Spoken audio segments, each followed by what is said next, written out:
Hey everyone, welcome back. In this video, I'll show you how to add images to Bento in 2026. If you want to make your Bento page more attractive by displaying photos, banners, or other visuals, this guide will walk you through the process step by step. First, open your web browser and sign in to your Bento account.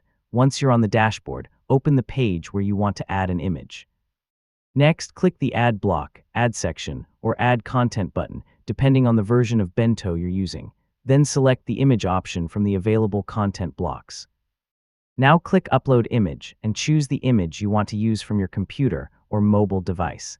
Wait a few moments while the file uploads to your Bento page.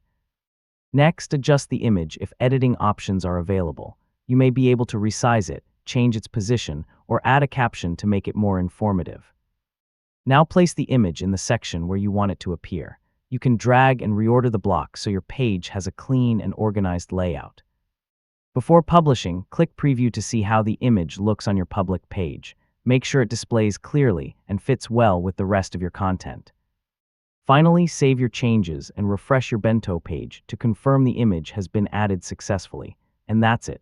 You've successfully learned how to add images to Bento step by step. And don't forget to like, share, and subscribe for more helpful tutorials just like this.